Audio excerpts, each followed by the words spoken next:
My name is Eleanor, and for 5 years I learned what it feels like to lose a child who is still alive. Not to death, to power.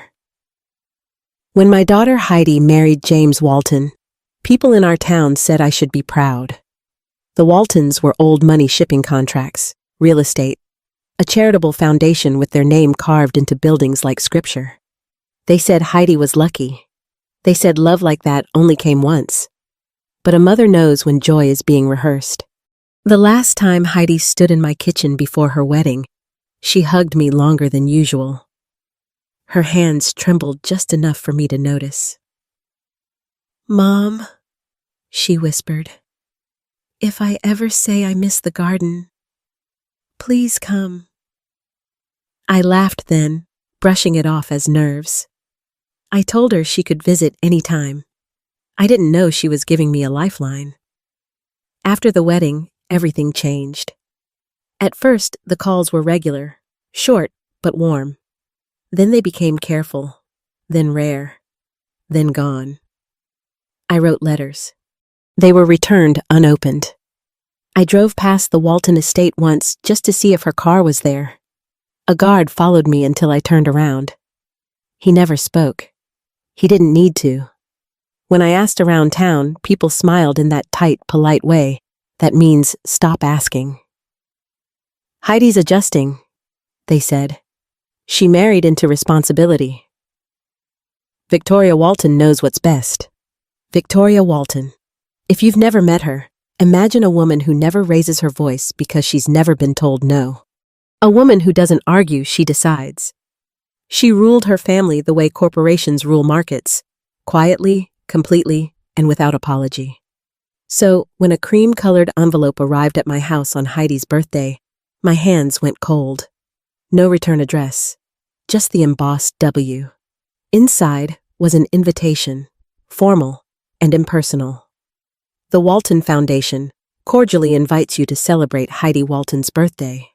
No greeting, no warmth, no acknowledgement of who I was. It wasn't an invitation. It was permission. I stared at it for a long time before texting the last number I had for my daughter.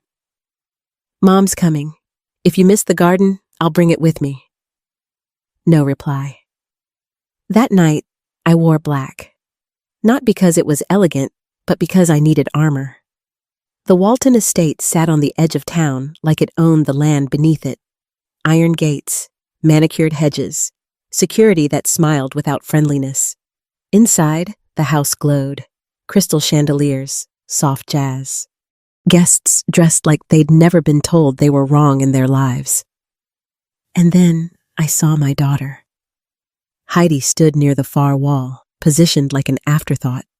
She looked beautiful but thinner. Her shoulders were too narrow. Her smile didn't reach her eyes. Those eyes stopped me cold. They weren't sad. They were alert, like someone who had learned not to relax. I took a step toward her, my heart pounding, when the room shifted. Conversations softened, heads turned. James Walton entered with his mother on his arm. He looked perfect. Tailored suit, calm posture, empty eyes. He didn't scan the room. He didn't look for Heidi. He didn't even look at me. Victoria leaned in, murmuring something into his ear. He nodded once. The nod of a man who wasn't choosing. A hostess tapped a glass and invited everyone to gather. The guests formed a loose circle. Heidi was gently guided to the center, like a decoration being placed where it belonged. Victoria raised her champagne flute. "My friends," she said warmly, "thank you for celebrating with us tonight. Family means everything to the Waltons." Applause followed, polite, automatic. Victoria smiled at Heidi. "Marriage teaches us discipline, loyalty, gratitude." Something in my chest tightened. "Heidi has learned so much this year," Victoria continued. Laughter rippled through the crowd. Not cruel worse. Amused. I saw Heidi's fingers curl slightly at her side. A small movement. Controlled. Then Victoria placed her hand on James's shoulder. It wasn't affectionate. It was deliberate. James turned toward Heidi. He walked to her slowly, like he was underwater. I wanted to scream, to move, to do something, but the room had rules, and breaking them makes you the problem. Heidi lifted her chin. She looked at me just for a second, and in that look, I saw it. Not fear, permission. James raised his hand. The sound that followed wasn't loud, but it cracked through the room like truth hitting glass. Heidi stumbled back into a table. Crystal shattered. Someone gasped. I crossed the room before I realized my feet were moving. Heidi! I dropped beside her. Her cheek was already swelling. Blood marked the corner of her mouth. And then, God help me, she laughed. A soft, broken laugh that didn't belong to madness. It belonged to relief. Victoria stepped forward sharply. Heidi, don't be dramatic. My daughter pushed herself up, gripping my hand. Mom, she whispered, her voice steady despite the pain. I need you to listen. I need you to remember everything. I nodded, my throat closing. They've been controlling James, she said, for years. Drugs, fake diagnoses, financial crimes. My heart slammed against my ribs. I stayed, she continued. I pretended. I collected proof. Victoria's smile finally cracked. Heidi, she said softly, dangerously. This is not the time. Heidi squeezed my hand once, the same squeeze she'd given me when she was little and afraid of storms. A code. Mom, she whispered, you're the reason I can finally leave. I looked up at Victoria Walton, standing rigid in her silver gown, and understood something with terrifying clarity. This wasn't a birthday party. It was a confession. And my daughter had been surviving inside a cage for 5 years, waiting for her mother to walk through the door. Behind us, the music resumed awkwardly, like nothing had happened. But everything had already begun to fall apart, and I was no longer just a guest. I was a witness. I locked the powder room door with hands that still felt numb. The party noise outside continued: laughter, clinking glasses, music trying to convince everyone that nothing ugly had happened. That sound made my stomach turn. It reminded me how easy it is for the world to look away. Heidi sat on the edge of the marble counter, dabbing her lip with a folded napkin. Her posture was straight, practiced, too practiced. You don't have to protect me anymore, I said softly. I'm here. She looked at me through the mirror, eyes steady. I know. That's why I can finally tell you everything. I waited. I didn't rush her.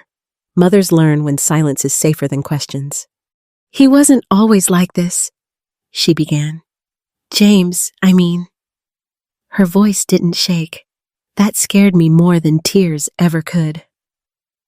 When we first met, he hated the Walton name, Heidi said. He used to joke that it sounded like a brand of furniture. He wanted to design small houses, real ones, for people who actually lived in them. I closed my eyes briefly, picturing the man she had loved. After we married, Victoria said it was time for him to take responsibility, Heidi continued. She called it honoring the legacy. At first, it was just meetings, schedules, family dinners where I was expected to sit, smile, and not speak unless spoken to. She paused, pressing the napkin harder to her lip. Then James started getting headaches. My chest tightened. Victoria insisted it was genetic, Heidi said. She said all the Walton men had issues with stress, anxiety, emotional instability. She brought in a private doctor, Dr. Sloan, no hospital affiliation. No questions allowed. I felt anger bloom hot and sharp in my stomach. And James trusted him? He trusted his mother, Heidi corrected. That was the problem. She slid off the counter and sat across from me on the small velvet bench. I took her hands and felt how cold they were. They started with supplements, she said. Natural, they claimed. Then prescriptions, small doses at first. James said they made his thoughts quieter, that he felt lighter. Her fingers tightened around mine. Then he started forgetting things, not big things at first, just details, where he put his keys, what day it was. Then he forgot conversations we'd had the night before. My throat burned. Did you tell anyone? I tried, Heidi said. Victoria told me I was being dramatic, emotional. She said military families like mine don't understand high-functioning pressure. I recognized that tone, the kind that makes you doubt your own instincts. She controlled his meals, Heidi continued. His sleep, his calendar. She told the staff when he could see me, when he could rest, when he needed more treatment. She laughed once, bitter. She even told me what colors to wear. Said bright colors agitated him. I thought of the beige dresses, the shrinking. The first time he scared me, Heidi said quietly, wasn't when he hit me. My breath caught. It was when he didn't recognize me. The room felt suddenly too small. We were standing in the kitchen, Heidi said. I asked him if he wanted coffee or tea. He looked at me like I was a stranger who knew his name. She wiped her eyes with the back of her hand. 10 minutes later, he apologized for snapping at me. He didn't remember the look on his own face. I squeezed her hands harder. Oh, sweetheart. I realized then, she said, voice firm again, that whatever they were giving him wasn't helping. It was erasing him. I swallowed. So why didn't you leave? She met my eyes. Because if I left, Victoria would have finished the job. The certainty in her voice sent a chill through me. She needed him compliant, Heidi said. Docile, just lucid enough to sign papers, just unstable enough to be declared unfit. My mind raced. The foundation? She nodded. The Walton Foundation, offshore accounts, shell charities. Money moved under James's name while Victoria held the strings. She leaned closer, lowering her voice even though we were alone. She was drugging her own son to keep control of billions. I felt something crack open inside me, not fear, but fury so cold it steadied my hands. And the abuse? I asked.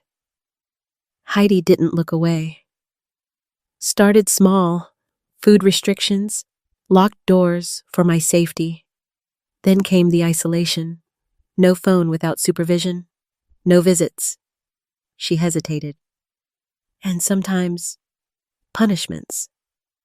My jaw clenched so hard it hurt. When James would resist, Heidi said, they'd adjust his medication. When I questioned it, Victoria reminded me I was replaceable. I stood abruptly, pacing the small room. This is criminal, all of it.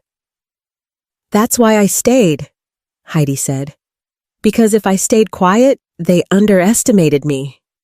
She reached into her clutch and pulled out a small leather notebook. Ordinary, worn. I documented everything, she said. Dates, dosages, bank transfers, conversations. She opened it just enough for me to see tight, precise handwriting. I learned how to smile, she said. How to obey, how to wait. I stopped pacing and knelt in front of her. And the slap? I asked. Her eyes softened, just slightly. That was the line, she said. I knew Victoria would push eventually. She always does when she thinks she's winning. I stared at my daughter bruised, brilliant, unbroken. You planned this, I whispered. She nodded. I planned for you to be here. Tears finally filled my eyes. You should never have had to do this alone. Heidi reached up and touched my cheek, the way she used to when she was little. I wasn't alone anymore, she said. Not once you walked through that door. There was a knock on the powder room door. Victoria's voice slipped through, smooth and sharp. Heidi, Eleanor, we're waiting. I felt my body tense. Heidi stood, straightening her dress. She looked at me, calm and resolved. Whatever happens next, she said, remember this, Mom. What? They think I survived because I'm weak, she said, but I survived because I learned how they work. She reached for the door.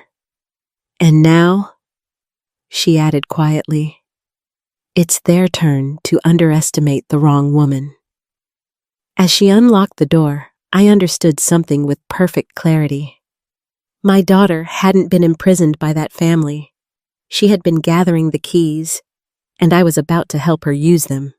When we walked back into the ballroom, I wasn't Eleanor the guest anymore. I was Eleanor the observer. The kind of woman who stops listening to words and starts tracking patterns, who stands still so nothing misses her. Heidi slipped her hand into the crook of my arm, a gesture so ordinary no one noticed it was new. For the first time that night, she wasn't standing alone. The music had restarted, a little too loud. Laughter followed, a little too eager. People were desperate for normal. Victoria Walton stood near the head table, her back straight, her smile perfectly repaired. If she was rattled by what had just happened, she didn't show it. Women like her don't panic, they recalculate. James sat in a chair slightly behind her, staring at his hands like they belonged to someone else. I wanted to run to him, to demand answers, to scream. Instead, I did what Heidi had taught herself to do. I waited. We took our seats near the edge of the room. Heidi leaned in close, her voice low, steady, rehearsed by years of caution. You can't react yet, she whispered. They're watching how you move now. I nodded, my eyes never leaving Victoria. How long? I asked. Heidi exhaled. Almost 5 years. The weight of that number hit me harder than the slap had. I didn't start collecting proof right away, she said. At first, I was just trying to survive. I remembered the early days, my unanswered calls, the returned letters.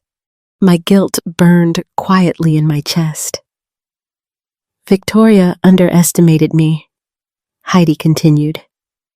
She thought because I came from a normal family, I wouldn't understand systems, power, how money hides. She gave a faint, humorless smile. She forgot I married her son, not her. I glanced down at Heidi's clutch, small, elegant, forgettable. What's in there? I asked. Nothing, she said softly. That's the point. Later, she would tell me how she did it. How she learned which staff members spoke too much and which ones avoided eye contact. How she noticed invoices that didn't match deliveries. How she memorized medication schedules by pretending to be grateful for them. They thought I was weak because I didn't fight, she said, but fighting would have gotten me locked away. She had watched Victoria do it before. A cousin who asked too many questions. A board member who threatened exposure. They vanished from family events. Then, from the town. You don't scream in a house like this, Heidi told me. You whisper, and you document. I followed her gaze as Victoria moved through the room, touching shoulders, accepting condolences disguised as compliments. She keeps everything compartmentalized, Heidi said. Medical records in one place, financials in another. Verbal instructions, Never written. Smart, careful, criminal. So, how did you connect it? I asked. Heidi's fingers tightened slightly around her glass. I waited for patterns, she said, and I used what she couldn't control. What was that? Her arrogance. She explained how Victoria trusted appearances more than people, how she believed luxury meant safety, how she assumed a woman who followed rules wasn't capable of breaking them. Heidi stored copies of documents in plain sight inside old photo albums, inside empty makeup compacts, inside books Victoria considered decorative. I never kept everything in one place, Heidi said, and I never kept the originals. I felt a chill. You were living a double life. Yes, she said, and every day I woke up wondering if that would be the day she noticed. Across the room, James shifted suddenly, his breathing shallow. Victoria noticed instantly and placed a hand on his arm. It was subtle, intimate, terrifying. That's one of her anchors, Heidi whispered. Touch, tone, timing. She trained him like a reflex. I clenched my jaw. Does he know? I asked. About the drugs? He knows something is wrong, Heidi said, but they keep him just confused enough to doubt himself. She paused. That's why tonight mattered. The ballroom lights dimmed slightly as dessert was served. Speeches resumed. Applause rose and fell like obedient waves. They needed a public incident, Heidi said. Something undeniable. Something with witnesses. I turned to her sharply. You knew she'd do it. I knew she'd try, Heidi said. Victoria doesn't tolerate defiance, and you being here, that changed the equation. My heart twisted. You used me as leverage. I trusted you as protection, Heidi corrected. There's a difference. She was right. A server passed by with champagne. Heidi didn't touch hers. Once she crossed that line, Heidi continued, everything became actionable. I thought of the way James's hand had moved, the stillness of the room, the silence that followed. You're sure? I asked. Heidi met my eyes. I'm sure. She reached into her clutch, not opening it, just pressing her thumb against the leather. There are recordings, she said. Medical orders, transfers, video. My pulse quickened. Where? Safe, she said. Not here. We fell silent as Victoria took the microphone again. Family, she said brightly, is about unity, and tonight reminds us how fragile that unity can be. Her eyes flicked briefly to us. A warning. I leaned closer to Heidi. She knows you're close to something. Yes, Heidi said. That's why she's getting sloppy. As if on cue, Victoria announced a change to the Walton Foundation's leadership temporary, she said, for James's health. I understood immediately. She's stripping him, I whispered. Heidi nodded. And she thinks she's doing it clean. But she wasn't, because I saw it now, the way Victoria spoke too confidently. The way she assumed control meant immunity. She thinks the room belongs to her, I said. It always has, Heidi replied. Until now. My phone vibrated in my purse. One message. Unknown number. Are you safe? I didn't answer. I showed it to Heidi. Her expression didn't change, but something in her eyes sharpened. They're in position, she said quietly. Who? The people who've been waiting for her to make a mistake. A chill ran through me. The music swelled. Guests laughed louder. Glasses clinked. And in the middle of it all, my daughter sat calm and composed. A woman who had learned how to survive among predators by becoming invisible. Whatever happens next, Heidi said, you can't step in too early. I nodded slowly. And if she escalates?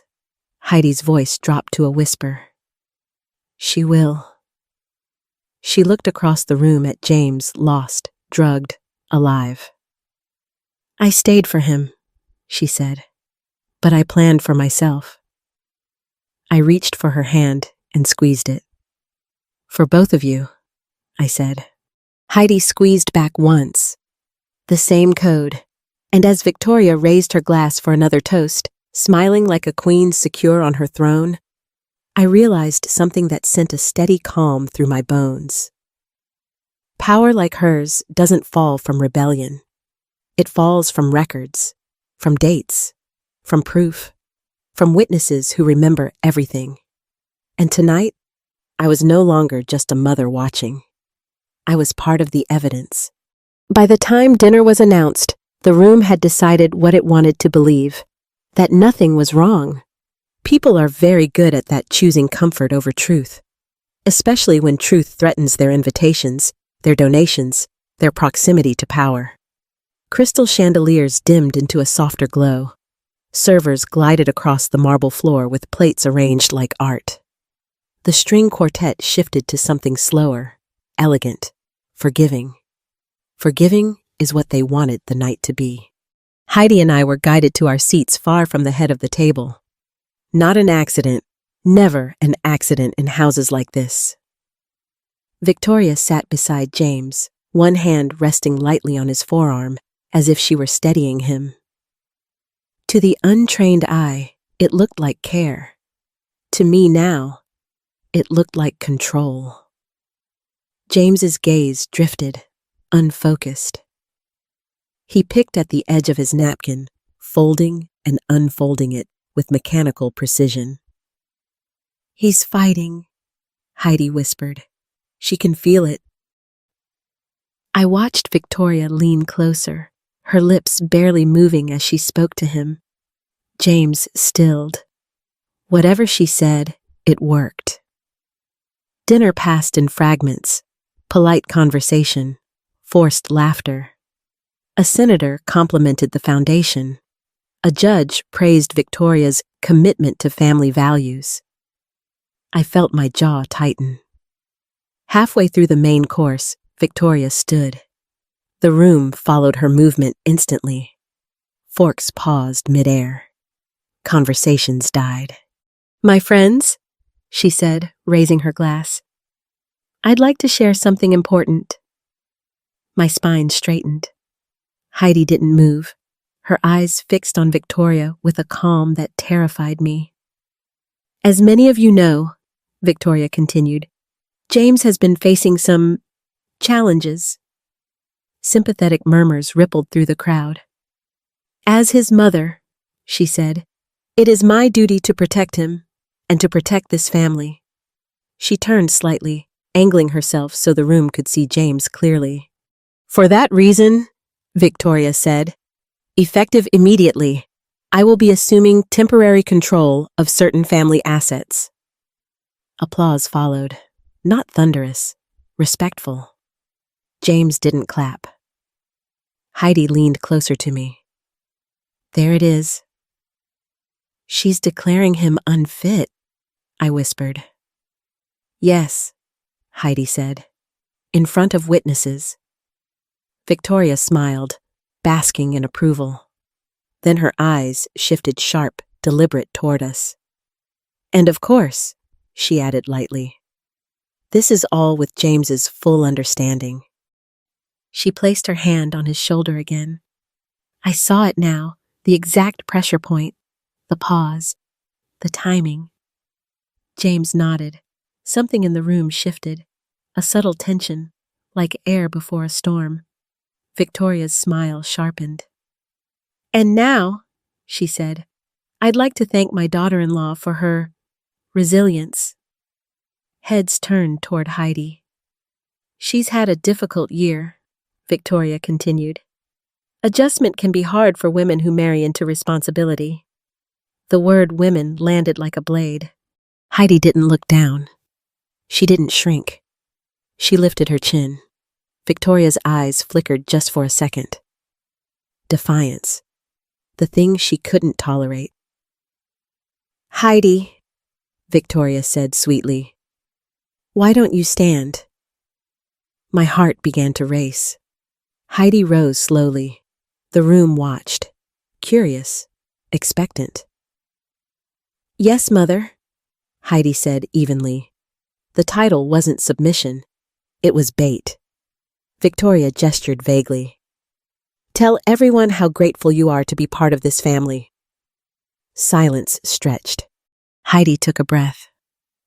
I'm grateful, she said, for clarity. The word landed wrong. A ripple moved through the room. Victoria's smile tightened. Clarity? Yes, Heidi said. It's important to know who's really in control. A few guests shifted uncomfortably. Victoria laughed lightly. Oh, Heidi, you always take things so seriously. She turned to James. Don't you agree, darling? James didn't answer. Victoria's fingers dug into his shoulder. James, she repeated softly. He looked up confused, irritated, frightened. Something in his eyes flickered. Heidi spoke again, her voice calm but firm. James, do you remember the beach house in Maine? Victoria stiffened. James frowned. What? The blue one, Heidi continued, where you said you wanted to disappear for a while, just us. James's breathing quickened. Victoria leaned in sharply. Heidi, that's enough. Heidi didn't stop. You said you felt like yourself there, she said. Do you remember that? James's face twisted. His hand went to his temple. I don't... Victoria's voice dropped, cutting. James, sit down. The room had gone completely silent. I could hear my own heartbeat. James stood halfway from his chair, trembling. His eyes darted between Heidi and his mother. Victoria rose too, her control slipping. Enough, she snapped. You're upsetting him. She turned to James, her hand lifting. Not to comfort, to command. It happened fast. James's arm moved. The sound echoed again, sharp, unmistakable. Heidi stumbled back. Gasps erupted. Chairs scraped. Someone cried out. I was already on my feet. But Heidi was faster. She caught herself against the table, glass shattering at her feet. Blood marked her lip again. And then she laughed. Not hysterical. Controlled. Purposeful. Victoria froze. Heidi straightened slowly, eyes locked on her mother-in-law. Thank you, Heidi said softly. The words hit the room like a dropped plate. Victoria's face drained of color. What did you say? She demanded. I said thank you, Heidi repeated. Now everyone can see. Phones were already out. Whispers spread like fire. Victoria stepped forward. This is absurd. She's provoking him. Heidi raised her hand. No, she said clearly. You are. She turned slightly, her gaze sweeping the room. I've been silent for 5 years, Heidi said. Tonight, that silence ends. Victoria lunged toward her. You will not... I stepped between them. Touch her again, I said quietly, and you'll answer to me. Victoria stared at me, stunned. You have no idea who you're dealing with, she hissed. I met her gaze without blinking. Oh, I said calmly. I do now. A sharp vibration buzzed in my purse. Another message. Unknown number. We have what we need. Heidi met my eyes, a single nod. Across the room, James collapsed back into his chair, shaking. Victoria looked around and realized too late that control had slipped. The room no longer belonged to her. It belonged to witnesses. And as security began whispering into radios and guests edged away from the head table, I understood something with chilling certainty. Victoria Walton hadn't just lost her temper. She had signed her confession with a room full of people watching. The Walton estate emptied faster than I thought it would. Not because people suddenly grew a conscience, but because fear travels quicker than loyalty when money is involved.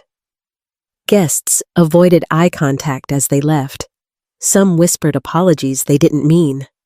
Others pretended they hadn't seen anything at all. Heidi didn't chase explanations. She sat beside James while the staff hovered in confusion, unsure who they were supposed to obey now. Victoria had retreated into a side room with 2 attorneys already on the phone, her voice sharp and urgent. Control doesn't vanish in an instant. It fractures. Mom, Heidi said quietly, we need to leave. Now. James looked small in his chair, his hands shaking. His eyes were clearer than they'd been all night, but terror sat right beneath the surface. He needs help, I said. He'll get it, Heidi replied, but not here. We didn't argue. We moved. By the time we stepped outside, the night air felt sharp and clean, like the world had finally exhaled. 2 cars waited at the edge of the drive, not Walton's, not security. I recognized one of the drivers immediately. You came, I said. A woman stepped out mid-40s, steady eyes, no nonsense in her posture. Ms. Brooks, she said. I'm Agent Laura Mendez. She didn't shake my hand. She didn't need to. Is he willing to go? She asked, nodding toward James. James hesitated. Heidi stepped in front of him, her voice gentle but firm. James, you're sick because someone made you sick. Let them help. He searched her face, really searched it for the first time in years. Then he nodded. That was the moment everything changed. The next morning, I filed the lawsuit. Not quietly, not carefully, not politely. I filed it with every document Heidi had collected: financial records, medical logs, recordings, timestamps, and sworn statements. I filed it in federal court, not county. I named names. Victoria Walton, the Walton Foundation, Dr. Andrew Sloan, abuse, fraud, coercive control, medical malpractice. The clerk's hands trembled when she stamped it. By noon, my phone wouldn't stop ringing. Local reporters, national ones, old friends who hadn't called in years, distant relatives who suddenly remembered my name. By evening, the Walton response came. A statement slick, rehearsed, cold. The Walton family denies all allegations. These claims are the result of emotional instability and manipulation. They called Heidi unstable. They called me vindictive. They called James fragile. And then they made their biggest mistake. They pushed back too hard. Victoria went on television. I watched her sit in a studio chair, pearls perfect, voice trembling just enough to suggest concern. My son is ill, she said, and my daughter-in-law has been confused for some time. I turned the TV off. Let her talk, Heidi said calmly.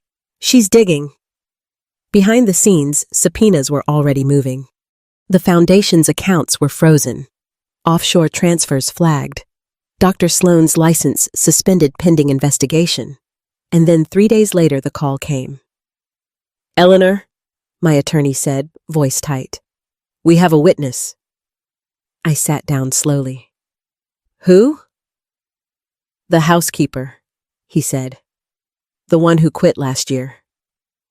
I remembered her, quiet, eyes down, always hovering near the stairs. She wants immunity, he continued, and protection.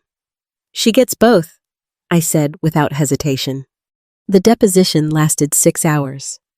She told them everything, how Victoria instructed staff to withhold food for discipline, how medication doses were increased after arguments, how James was isolated during moments of clarity, how Heidi was monitored. She told us to write things down as routine, the woman said through tears.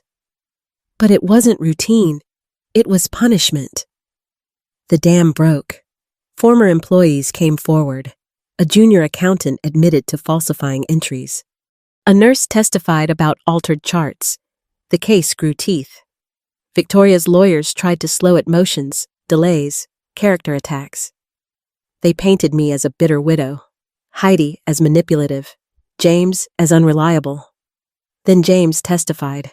He was thinner, clearer, still fragile but present. "I thought I was broken," he said quietly. "I thought my wife was the problem." He swallowed hard, but I was being controlled, and she stayed when I couldn't even remember myself. The courtroom was silent. Victoria didn't look at him. The judge did. That afternoon, the court ordered James into protective medical care under an independent board. Victoria lost all legal authority over him. I watched her face for the first time truly lose composure. It wasn't rage, it was disbelief. Powerful people don't understand consequences until they arrive wearing badges. She was indicted 2 weeks later. Fraud, abuse, conspiracy. When the agents came to the house, she didn't scream. She straightened her jacket. "I'll destroy you," she said calmly to me. I leaned in close enough for only her to hear. "You already tried," I said. "You failed." James entered rehab the next morning. Heidi moved into my house not because she needed shelter, but because she needed space. Freedom, I learned, doesn't feel like celebration. It feels like exhaustion. Some nights, Heidi sat on the porch and stared into the dark, her hands wrapped around a mug she forgot to drink. "I don't know who I am without survival," she admitted once. I didn't rush to answer.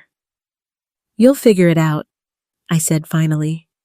This time, without permission. The trial date was set. The town turned quiet. Walton buildings changed names overnight.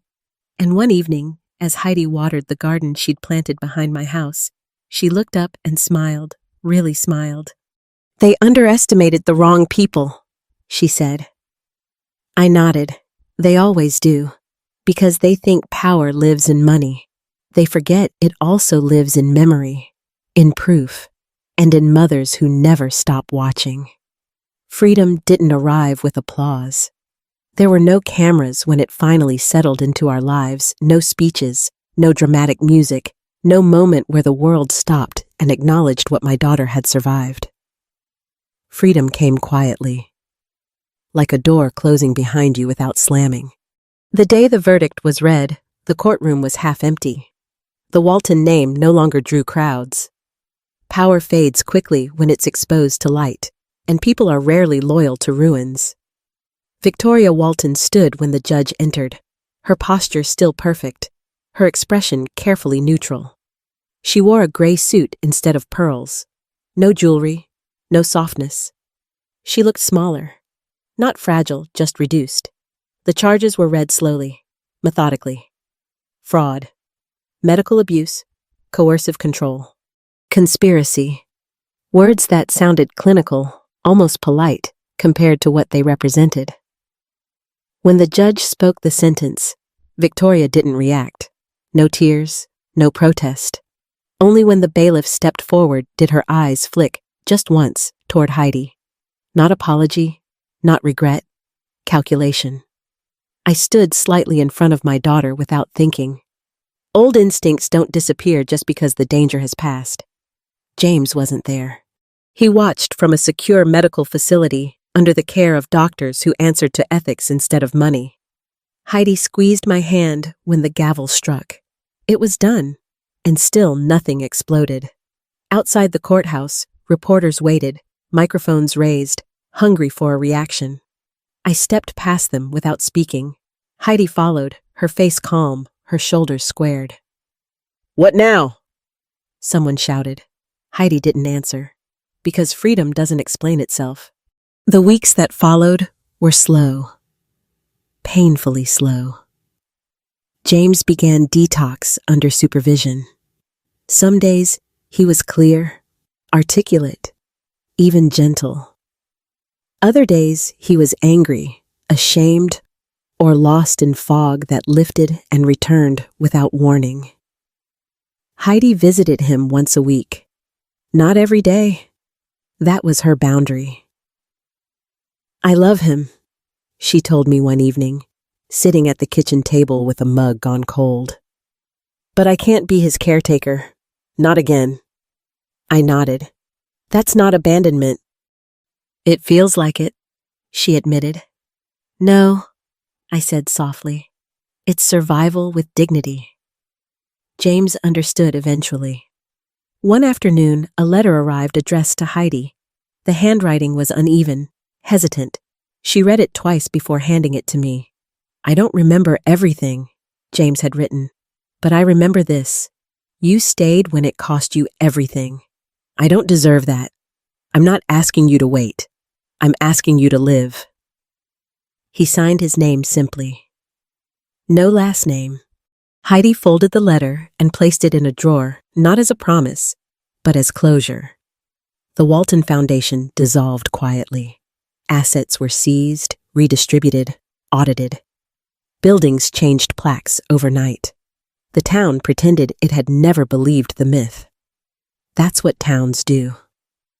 Heidi started therapy with a woman who didn't ask her why she stayed, but how she survived.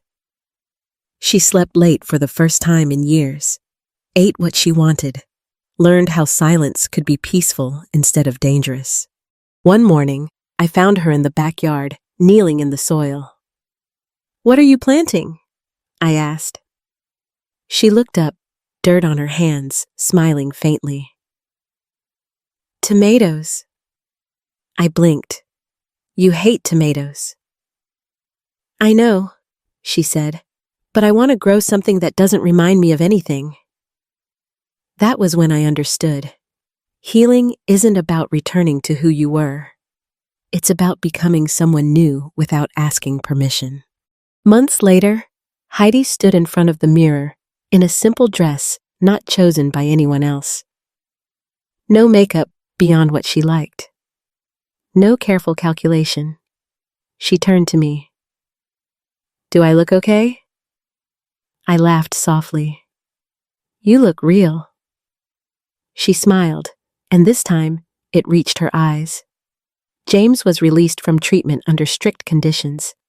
He moved into a small apartment across town, started volunteering at a community design center, nothing grand. Just work. Sometimes he and Heidi met for coffee. Sometimes they didn't. There was no dramatic reunion, no guarantee, just honesty. As for Victoria, Walton Prison stripped her of performance.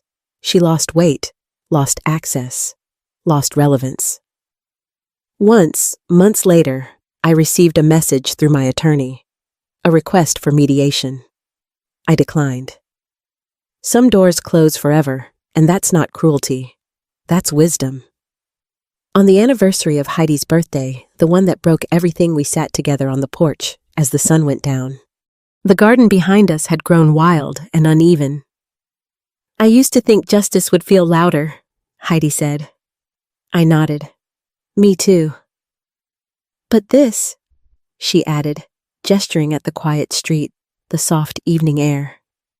"This feels better." I reached for her hand. "Being your mother," I said, "has taught me something I wish I'd known sooner." She looked at me. "Love doesn't mean enduring harm," I said. "It means ending it." Heidi squeezed my hand. The world moved on. It always does. But in our small, quiet corner of it, something had shifted permanently. A cage had been opened. A name had been stripped of its power. And a woman who learned how to survive had finally learned how to live. That is the ending people don't talk about. Not victory, not revenge, just freedom, soft, steady, and earned.